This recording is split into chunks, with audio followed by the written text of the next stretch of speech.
আসসালামু আলাইকুম ওয়া রাহমাতুল্লাহি ওয়া বারাকাতুহু। ইন্নাল হামদালিল্লাহি ওয়াহদা والصلاة والسلام على من لا نبي بعده أما بعد فإن خير الحديث كتاب الله وأحسن الهدى هدى محمد صلى الله عليه وسلم وشر الأمور محدثاتها وكل محدثات بدعة وكل بدعة ضلالة وكل ضلالة في النار. أعوذ بالله من الشيطان الرجيم. بسم الله الرحمن الرحيم.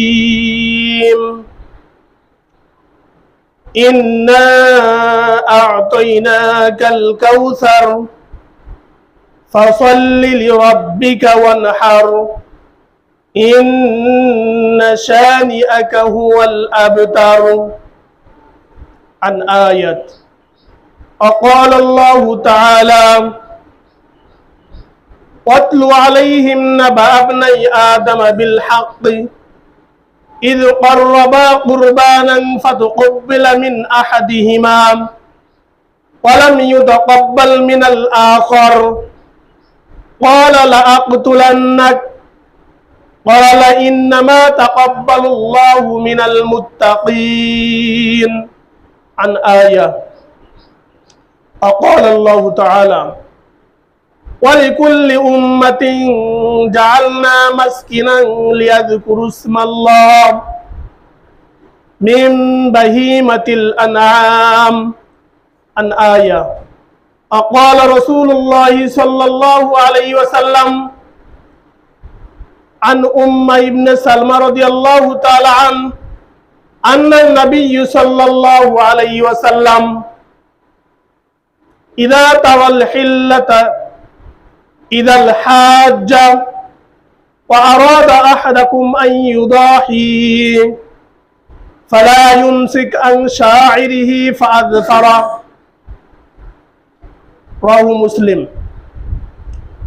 أقال رسول الله صلى الله عليه وسلم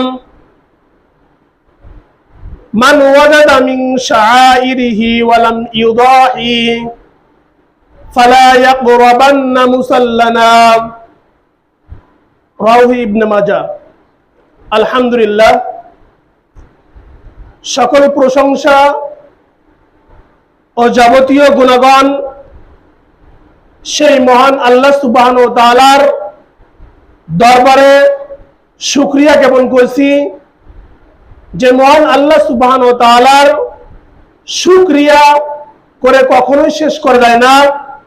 এই জন্য আমরা সংক্ষিপ্তভাবে আল্লাহ সুবহানাহু ওয়া তাআলার দরবারে শুকরিয়া আদায় করি আলহামদুলিল্লাহ। এবং এর পাশাপাশি মানবতার দূত সর্বকালের সর্বশ্রেষ্ঠ নবী মুহাম্মদ সাল্লাল্লাহু আলাইহি ওয়াসাল্লামের উপর দুরূদ এবং সালাম বর্ষিত হোক। সাল্লাল্লাহু আলাইহি ওয়াসাল্লাম। আল্লাহুম্মা সাল্লি আলাইহি আল্লাহুম্মা বারিক আলাইহি। সম্মানিত উপস্থিতি, আজকে আমাদের পবিত্র জুম্মার খুতবার আলোচ্য বিষয়বস্তু কুরবানির গুরুত্ব ও ফাজিলাত। উল্লেখিত বিষয়কে সামনে রেখে কুরআন এবং সুন্নাহকে মানদণ্ডে রেখে বিবরণ করার চেষ্টা করব ইনশাআল্লাহুল আজিজ। ওমা তৌফিকি ইল্লা বিল্লাহ। সম্মানিত উপস্থিতি, কুরবানির গুরুত্ব, ফাজিলাত, মহত্ব আলোচনা আমরা প্রতি বছরই শুনে থাকি। আমরা প্রতি বছরই বিষয়ভিত্তিক আলোচনা করে থাকি। সেক্ষেত্রে কুরবানির গুরুত্ব, ফাজিলাত, মহত্ব সম্পর্কে আলোচনাও করে থাকি। বলা বাহুল্য যে আমরা শুধু প্রতি বছরই কুরবানির সময় আসলে আলোচনা করে থাকি না, কুরবানিও বাস্তবায়ন করে থাকি। আল্লাহ সুবহানাহু ওয়া তাআলা বলেছেন যে তোমরা যদি এই কুরবানি থেকে শিক্ষা নিতে না পারো তাহলে এটা তোমাদের জন্য ব্যর্থতা। শিক্ষাটা হচ্ছে তাকওয়া। প্রতি বছর কুরবানির সময় আসলে এই কুরবানি থেকে যে শিক্ষা তাকওয়া অর্জন করার কথা বলা হয়েছে, এটা যদি আমরা না নিতে পারি তাহলে এটা আমাদের জন্য এক প্রকার ব্যর্থতা। আদম আলাইহিস সালাম এর দুই সন্তানের মাঝে একরকম কুরবানি আল্লাহ সুবহানাহু ওয়া তাআলা দিয়েছিলেন, এবং হযরত ইব্রাহিম আলাইহিস সালামের ভিতর আল্লাহ সুবহানাহু ওয়া তাআলা কুরবানি দিয়েছেন,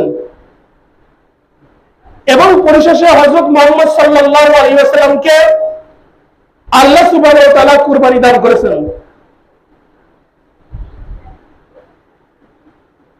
আল্লাহ সুবহানাহু ওয়া তাআলা নবী মুহাম্মদ সাল্লাল্লাহু আলাইহি ওয়াসাল্লামকে বলেন, আতলু আলাইহিম নাবা আবনাইয়া আদম বিল হক।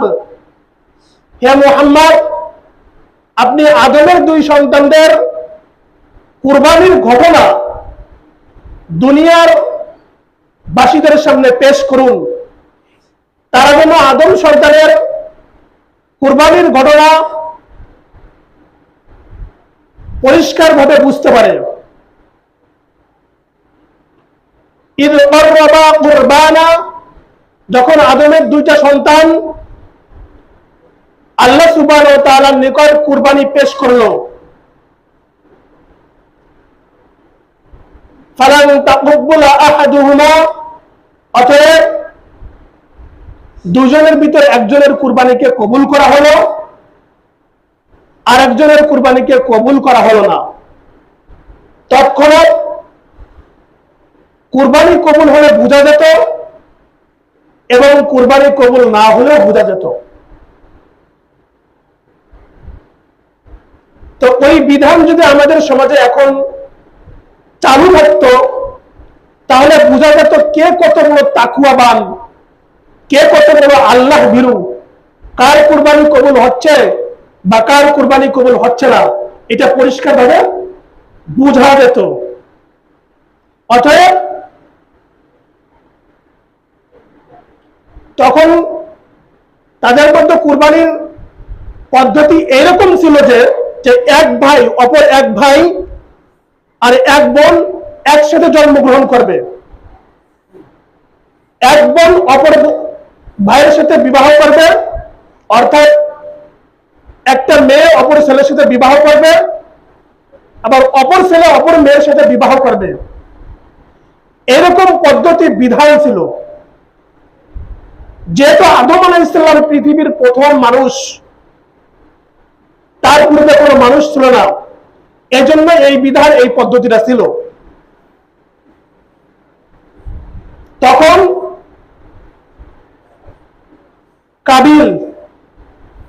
কাবিলের সাথে যে বোন জন্মগ্রহণ করেছেন, আল্লাহ সুবহানাহু ওয়া তাআলা বলেন,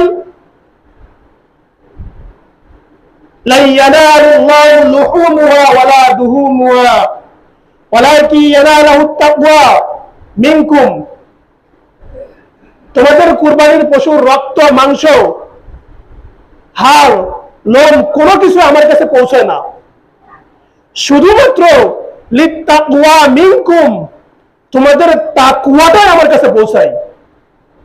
তাহলে এখান থেকে আমরা বুঝতে পারছি যে কুরবানি যদি তাকওয়া অনুযায়ী না হয়, আল্লাহর সন্তুষ্টি অনুযায়ী না হয়, তাহলে সে কুরবানি আল্লাহ সুবহানাহু ওয়া তাআলা কি করবেন না, কবুল করবেন না। তাহলে আমাদের সর্বপ্রথম কি করতে হবে? কুরবানি করতে হলে তাকওয়া অর্জন করতে হবে, এই তাকওয়াকে শিখতে হবে। তাহলে হয়তোবা আল্লাহ সুবহানাহু ওয়া তাআলা আমাদের কুরবানিকে কবুল করবেন। তাকওয়া এবং হালাল একটি বড় মাধ্যম। কেউ যদি সত্য সত্য আল্লাহ সুবহানাহু ওয়া তাআলার নিকট কুরবানিকে ভালোভাবে পেশ করে, তাহলে সে ব্যক্তি অবশ্যই হারাম থেকে বেঁচে থাকবে। সে যদি মনে করে যে আমার কুরবানি কবুল হবেই, আমাকে সেরকম পশু কিনতে হবে, আমার টাকা হালাল হতে হবে, এইরকম পদ্ধতি অবলম্বন করে, তাকওয়া অবলম্বন করে, আল্লাহর সন্তুষ্টির ধাপ অর্জন করে কেউ যদি আল্লাহ সুবহানাহু ওয়া তাআলার নিকট কুরবানিকে পেশ করতে পারেন, তাহলে আমি মনে করি সে হারাম থেকে বেঁচে থাকবেন, না হলে তার কুরবানি আল্লাহ সুবহানাহু ওয়া তাআলা কবুল করবেন না। আপনি দেখেন যে আপনার টাকাই হচ্ছে হারাম, আপনি ইনকাম করছেন হারাম পন্থায়, আপনি একটা পশু কিনলেন কুরবানি দেওয়ার জন্য, কুরবানির পশুকে আপনি লালন পালন করছেন, পুষতেছেন, পরের ক্ষেতের গম, পরের ক্ষেতের ধান খাওয়াই আপনি বড় করছেন, যখন কুরবানির সময় আসবে তখন আপনি কুরবানি করবেন। আপনি আপনার জায়গা থেকে চিন্তা করে দেখেন আপনার কুরবানি কি কবুল হবে? হবে না। এজন্য আল্লাহ সুবহানাহু ওয়া তাআলা বলছেন প্রতি বছর কুরবানির সময় আসে, কিন্তু মানুষ কুরবানি থেকে তাকওয়া অর্জন করে না, এই তাকওয়া শিখে না। এটা হচ্ছে আমাদের ব্যর্থতা। আমরা কুরবানি করে থাকি, আমরা বুঝি না যে কুরবানি হচ্ছে কিনা, বা কুরবানি দিতে হয় এজন্য আমরা দিই। সম্মানিত উপস্থিতি, কুরবানি কুরবানি একটা ত্যাগের বিষয়, একটা ভালোবাসার বিষয়। আগে একটা সময় দেখা যেত, আমরা যেহেতু গ্রামের ছেলে, গ্রাম থেকে বড় হয়েছি, একটা সময় দেখতাম ছোটবেলা মানুষ তার পশু, ছাগল হোক গরু হোক, অনেক যত্ন সহকারে তার সন্তান মতো লালন পালন করত, ছোট্ট থেকে বড় করত। যখন ওই পশুটাকে কুরবানি দিত তখন কান্নায় ভেঙে পড়তো। এটা ছিল তাদের ভালোবাসা, এটা ছিল তাদের ত্যাগ। তো এরকমটা আমাদের মনে হয় এখন ওইভাবে আর দেখা যায় না, আর দেখা গেলেও মনে হয় কম হতে পারে, আল্লাহু আলাম। এরপর বলি হযরত ইব্রাহিম আলাইহিস সালামের কুরবানি। হযরত ইব্রাহিম আলাইহিস সালাম 86 বছর বয়সে আল্লাহ সুবহানাহু ওয়া তাআলার নিকট সন্তান চাইলেন। 86 বছর বয়স হয়ে গেছে, এখনো তার সন্তান আসে নাই। আল্লাহ সুবহানাহু ওয়া তাআলাকে বলছেন, হে আমার প্রতিপালক, তুমি আমাকে একটা উত্তম সন্তান দান করুন, যে দিনের হিফাজত করবে, দিন সম্পর্কে প্রচার প্রসার করবে। তুমি এমন একটা সন্তান, নেক সন্তান দান করুন। রব্বি হাবলি মিনাস সালিহিন। এরকম ইব্রাহিম আলাইহিস সালাম আল্লাহ সুবহানাহু ওয়া তাআলার নিকট সন্তান চাইলেন, হে আমার প্রতিপালক, আপনি আমাকে একটা নেক সন্তান দান করুন।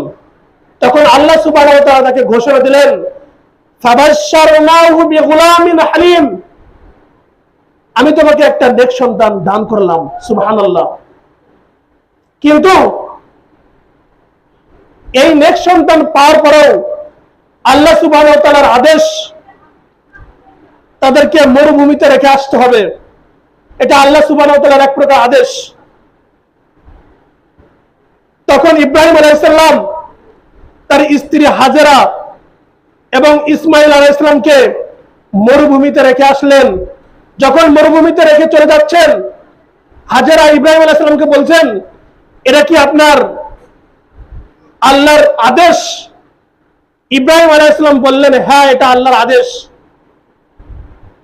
তখন তিনি পিছন দিকে ফিরে তাকাচ্ছেন না। এরপর বোঝা যায় তিনি শুধু এতটুকুই বলছেন, এরপরে আর কোনো বাক্য বলেন নাই।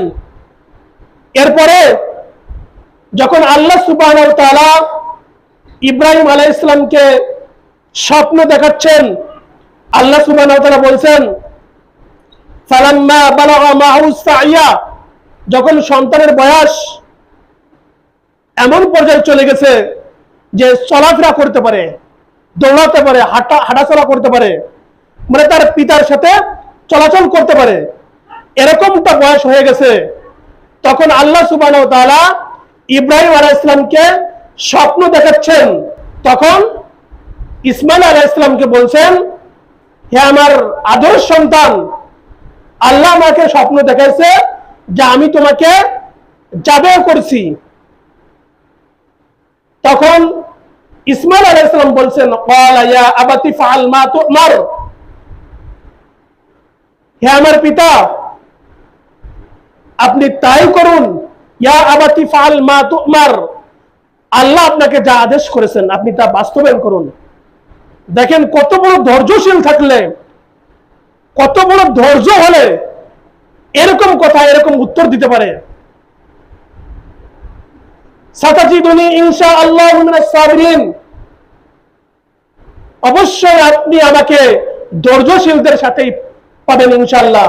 এটা ইসমাইল আলাইহিস সালামের কথা।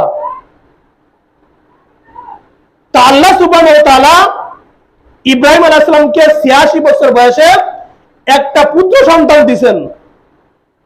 তাহলে কতটা ধৈর্য থাকার পরে ৮৬ বছর পরেও একটা সন্তান দিয়েছেন। আবার আদেশ করেছেন সেই সন্তানকে, সেই ছেলেকে মরুভূমিতে রেখে আসতে হবে। তারপর তাকে স্বপ্নে দেখানো হয়েছে তাকে যাবে করতে হবে। তো কত প্রকার ধৈর্য থাকলে, কতটুকু ধৈর্য থাকলে আল্লাহ সুবহানাহু ওয়া তাআলার এই পরীক্ষায় তিনি উত্তীর্ণ হচ্ছেন। এরপর পরই ফালাম্মা আসলামা ওয়াতাল্লাহু লিল জাবিন, যখন বাপ বেটা মিলে ইসমাইল এবং ইব্রাহিম আলাইহিস সালাম দুজনে মিলে যখন একমত হলেন, আত্মসমর্পণ করলেন, ঠিক আছে পিতা আল্লাহ আপনাকে যে আদেশ করেছেন ওটাই আপনি বাস্তবায়ন করুন। তখন ইব্রাহিম আলাইহিস সালাম ইসমাইল আলাইহিস সালামকে ওয়াতাল্লাহু লিল জাবিন, শায়িত করলেন, শুয়াই দিলেন। তাফসীর বিদ্বানগণ বলছেন তাকে কপালের উপর শুয়ে দিলেন, মানে ভুট করে যখন মানুষ শুয়ে থাকে তখন কপালের উপর শুয়ে থাকে, তখন তাকে শায়িত করলেন, শুয়াই দিলেন। এরপর পরই যখন তিনি যাবেহ করবেন, আল্লাহ সুবহানাহু ওয়া তাআলা একটি পশুকে তার সুরের নিচে দিয়ে দিলেন। সুবহানাল্লাহ। তখন আল্লাহ সুবহানাহু ওয়া তাআলা আহ্বান করে ঘোষণা করে বলছেন, ওয়ানাদাইনাহু ইয়া ইব্রাহিম قد صدقت الرؤيا إنا كذلك نجزي المحسنين। হে ইব্রাহিম, অবশ্যই অবশ্যই তুমি তোমার স্বপ্নকে বাস্তবায়ন করেছো। ইন্না হাযা বালাউল আযীম, আর এটাই ছিল পরিষ্কার সুস্পষ্ট পরীক্ষা মাত্র, যেটা দ্বারা আমি তোমাকে পরীক্ষা করছিলাম। অফাদাইনাহু বিদিবিন আলিম, আর আল্লাহ সুবহানাহু ওয়া তাআলা ইসমাইলের পরিবর্তে, তার সন্তানের পরিবর্তে একটা পশুকে কুরবানি করে দিলেন। কোন কোন মুফাসসির তাফসীর বিদ্বানগণ বলে থাকেন সেটা হয়তো দুম্বা হতে পারে বা অন্য কোনো পশু হতে পারে। ওয়াতারাকনা আলাইহি মিনাল আখিরিন, এরপর পরে আল্লাহ সুবহানাহু ওয়া তাআলা বলছেন, হে ইব্রাহিম আপনাদের এই যে কুরবানির ইতিহাস ঘটনা আপনার পুরো জন্মের ভিতরে সাক্ষী হিসেবে, ইতিহাস হিসেবে এটা আমি রেখে দিলাম। পরবর্তী প্রজন্ম যেন এই শিক্ষা থেকে, এই কুরবানি থেকে তাকওয়া অর্জন করতে পারে। সুবহানাল্লাহ। এরপর পরে আল্লাহ সুবহানাহু ওয়া তাআলা আরেকটা বাক্য বলেছেন, খুবই গুরুত্বপূর্ণ একটা বাক্য, ফাসালামুন আলা ইব্রাহিম, ইব্রাহিম আলাইহিস সালামের উপর শান্তি বর্ষিত হোক। শান্তি দিয়ার মালিকই আছে আল্লাহ। শান্তি অবতীর্ণ করে থাকেন কে? আল্লাহ সুবহানাহু ওয়া তাআলা। তাহলে সেই আল্লাহ সুবহানাহু ওয়া তাআলা ইব্রাহিম আলাইহিস সালামকে বলছেন ফাসালামুন আলা ইব্রাহিম। এইরকম তাফসীর ব্যাখ্যা বিশ্লেষণ আপনারা বাড়িতে যে সূরাতুস সাফ 37 নম্বর সূরা 102 নম্বর আয়াত থেকে শুরু করে 7 নম্বর আয়াত পর্যন্ত একটু দেখবেন, পড়বেন, চোখে পানি চলে আসবে। অন্তত পক্ষে এখান থেকে তাকওয়া অর্জন করতে পারবেন। এটা ছিল ইব্রাহিম আলাইহিস সালামের কুরবানি। তাহলে কত বড় ধৈর্য থাকলে আল্লাহ সুবহানাহু ওয়া তাআলার এই পরীক্ষায় উত্তীর্ণ হতে পারেন।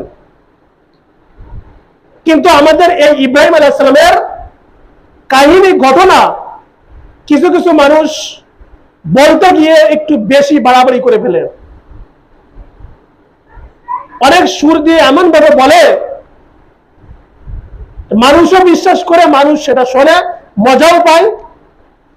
তা আসলে দেখা যাচ্ছে সেটা সেরকম নাই। তার ভিতর বলা হয়ে থাকে, আল্লাহ সুবহানাহু ওয়া তাআলা ইব্রাহিম আলাইহিস সালামকে প্রথম যেদিন স্বপ্ন দেখালেন, তখন তিনি তার 300 উটকে কুরবানি করলেন। এরপরে দ্বিতীয় দিনে তার গরু কুরবানি করলেন। এইভাবে তাকে স্বপ্ন দেখাচ্ছেন। শেষের দিন স্বপ্ন দেখাচ্ছেন যে তার পুত্র আদরের কন্যা ইসমাইলকে কুরবানি করতে হবে। পূর্বের যে কথাগুলো ছিল সবই মিথ্যা কথা। সরাসরি আল্লাহ সুবহানাহু ওয়া তাআলা বলছেন যে আমি তোমাকে স্বপ্নে দেখাচ্ছি, তুমি তোমার সন্তানকে কুরবানি করো। আরো কিছু ঘটনা আছে যে যখন জাবেহ করতে যায়, সন্তানকে যখন জবেহ করে, তখন তিনি 3 দিন ধরে তার ছুরি ধার দিতে আসেন, ঘষতে আসেন, তার গলায় ছুরি চালাচ্ছেন, গলা কাটছে না। কিন্তু ছুরি যখন ফালাই দিছেন, একটা পাথর 2 ভাগ হয়ে গেছে। যে এরকম মিথ্যা কথা, গাল গল্প, গাঁজাখুরি কথা কোথায় আছে? কোথাও নাই। এটা আমাদেরকে শোনাচ্ছে, এটা তারা বলছে, কিন্তু শরীয়তে কোনো গ্রন্থে কোনো জায়গায় নাই। অতএব আমাদের সঠিক যে কাহিনী, সঠিক যে কোরআন সুন্নাহর ব্যাখ্যা, তাফসীর, এটা আমাদের জানতে হবে এবং এখান থেকে আমাদের তাকওয়া নিতে হবে। তাহলে আমরা এখান থেকে বুঝলাম যে আমাদের ফ্যামিলিতেও অবশ্যই এরকম ধৈর্যশীল হতে হবে, তাকওয়াশীল হতে হবে। অন্তত পক্ষে কিছুটা তো হতে হবে। আমার কাছে যদি এখন টাকা না থাকে, তাহলে টেনশনে পড়ে যাই, কি করব কি করব না, এরকম টেনশন লাগে। ফ্যামিলিতে যদি খাবার না থাকে, তাহলে স্ত্রী টেনশনে পড়ে যায়, কি খাবো। আবার ছেলে যদি মোবাইল ফোন না পায়, তাহলে পিতার উপর রেগে ওঠে। এটাই হচ্ছে ধৈর্য, এটাই হচ্ছে আমাদের সমাজের বাস্তব চিত্র। কিন্তু ধৈর্য তো আসলে ইব্রাহিম আলাইহিস সালাম, তার মতো ধৈর্যশীল হতে হবে, তার মতো তাকওয়াশীল হতে হবে, আর হাজারের মতো ধৈর্যশীল হতে হবে। এবং ইসমাইল আলাইহিস সালামের মতো, যেমন তিনি বলছেন, সাতাজিদুনি ইনশাআল্লাহ মিনাস সাবিরিন, হে আমার পিতা, আল্লাহ আপনাকে যা আদেশ করেছেন আপনি ওইটাই বাস্তবায়ন করেন, আপনি আমাকে ধৈর্যশীলদের সাথেই পাবেন ইনশাআল্লাহ। ছোট্ট পিচ্চি বাচ্চা যখন তার চলাফেরা করার মতো বয়স হয়েছে, হয়তোবা 7 বছর বা 5 বছর 6 বছর এরকম হতে পারে, এই ছোট্ট পিচ্চি বাচ্চারা বলছেন সাতাজিদুনি ইনশাআল্লাহ মিনাস সালিহিন। তারা আল্লাহ সুবহানাহু ওয়া তাআলা তাকে কতটা ধৈর্য দিয়েছেন। এখান থেকে আমাদের তাকওয়া অর্জন করা উচিত, এখান থেকে আমাদের ধৈর্য শেখা উচিত। যে কুরবানির সময় আসছে, প্রতি বছর আমরা কুরবানির গুরুত্ব, ফাজিলত, মহত্ব নিয়ে আলোচনা শুনি এবং সামনে শুনে থাকবো, কিন্তু এখান থেকে তাকওয়া অর্জন না করলে, ধৈর্য না শিখলে, তাহলে এমনিতে আমরা ব্যর্থ হয়ে যাব। সম্মানিত উপস্থিতি, আপনাদের দেখাচ্ছিলাম কুরবানির গুরুত্ব, ফাজিলত। এরপর পরই মুহাম্মদ সাল্লাল্লাহু আলাইহি ওয়াসাল্লামের কুরবানি। আমরা দেখছিলাম হযরত আদম আলাইহিস সালামের 2 সন্তানের কুরবানি, হযরত ইব্রাহিম আলাইহিস সালামের কুরবানি। প্রারম্ভের 2টা ঘটনা আমরা দেখছিলাম। অতএব এখন আমরা জানবো কুরবানি সুন্নাহ না ওয়াজিব না কোন কুরবানি ফরজ, এটা নিয়ে কিন্তু আমাদের একটু সমস্যা হয়। কিছু কিছু মানুষ বলে থাকেন যে কুরবানি করা ওয়াজিব। কুরবানি করা কি? এর ভিতরে অনেকেও জানেন যে কুরবানি করা ওয়াজিব, এটা কিন্তু আমরা জেনে থাকি। এজন্য আমরা আজকে জানবো কুরবানি করা ওয়াজিব না কুরবানি করা ফরজ না সুন্নাহ। খুবই গুরুত্বপূর্ণ একটা বিষয়। আল্লাহ রাসূল সাল্লাল্লাহু আলাইহি ওয়াসাল্লাম বলেন, মান সাআদা মিন শাইরিহি আলাম ইউদাহি ফালা ইয়াকরাবান্না মুসাল্লানা। তোমাদের মধ্যে যে ব্যক্তি সামর্থ্য রাখে অতএব কুরবানি করলো না, সেজন্য আমার মুসল্লায় ঈদগাহে না আসে। এটা আল্লাহ রাসূল সাল্লাল্লাহু আলাইহি ওয়াসাল্লাম বলছেন। এটা তাগিদ দিয়ে আল্লাহ রাসূল সাল্লাল্লাহু আলাইহি ওয়াসাল্লাম বলছেন, তোমাদের মধ্যে যদি এমন কোন মানুষ আছে যার সামর্থ্য আছে কিন্তু কুরবানি করলো না, সেজন্য আমার মুসল্লায় ঈদগাহে না আসে। তা আল্লাহ রাসূল সাল্লাল্লাহু আলাইহি ওয়াসাল্লাম বললেন। কিন্তু আমরা জেনে রাখবো কুরবানি একটা সুন্নাত, খুবই গুরুত্বপূর্ণ একটা ইবাদত। তার কিছু প্রমাণ আপনারা দেখবেন। হযরত ওমর রাদিয়াল্লাহু তাআলা আনহু, হযরত উসমান রাদিয়াল্লাহু তাআলা আনহু, হযরত আবু বকর রাদিয়াল্লাহু তাআলা আনহু। আবু বকর রাদিয়াল্লাহু তাআলা আনহু গরীব মানুষ ছিলেন, কিন্তু হযরত ওমর রাদিয়াল্লাহু তাআলা আনহু, উসমান রাদিয়াল্লাহু তাআলা আনহু ধনী মানুষ ছিলেন। কিন্তু তারা মাঝে মাঝে এই কুরবানিকে ছেড়ে দিতেন, কুরবানি করতেন না। কেননা যদি এটা ফরজ হয়ে যায়, এজন্য তারা এই কুরবানিটা করতেন না। অতএব এখান থেকে আমরা বুঝতে পারি কুরবানি হচ্ছে একটা জোরালো, একটা গুরুত্বপূর্ণ সুন্নাহ ইবাদত। এটা কোনো ফরজ বা ওয়াজিব নয়। অতএব আমরা বুঝতে পারলাম কুরবানি একটা সুন্নাহ ইবাদত।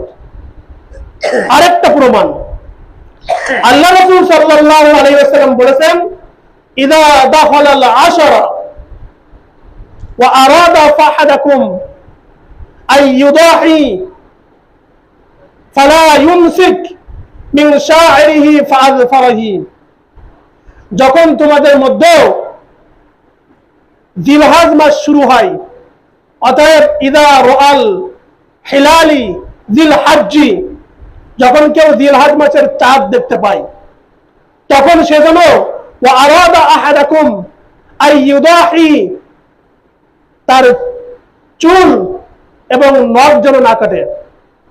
ওয়া আরাদা শব্দের অর্থ হচ্ছে ইচ্ছা করা। আল্লাহ সুবহানাহু ওয়া তাআলা বলছেন, যখন কোন মানুষ ইচ্ছা করে যে আমি এবার কুরবানি দেব, যে আমার সামর্থ্য আছে যে আমি এবার কুরবানি করব, এরকম যে ব্যক্তি ইচ্ছা করে সে যেন তার চুল এবং নখ যেন না কাটে। এটা হচ্ছে আল্লাহ রাসূল সাল্লাল্লাহু আলাইহি ওয়াসাল্লাম বলছেন, যেটা আপনারা সহিহ মুসলিম 1977 নম্বর হাদিসে পেয়ে যাবেন।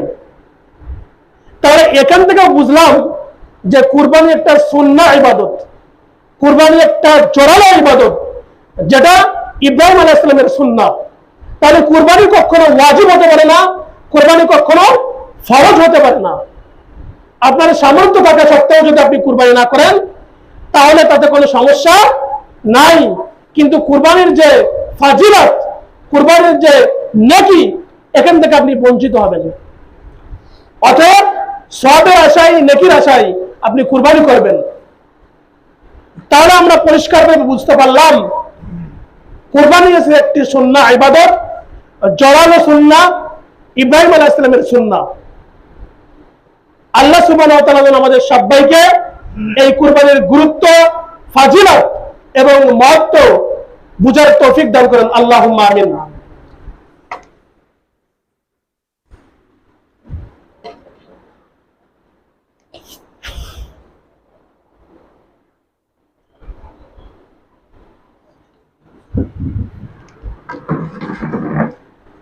আলহামদুলিল্লাহ, আলহামদুলিল্লাহি ওয়াহদাহু ওয়াসসালাতু ওয়াসসালামু আলা মান লা নাবিয়্যা বা'দা।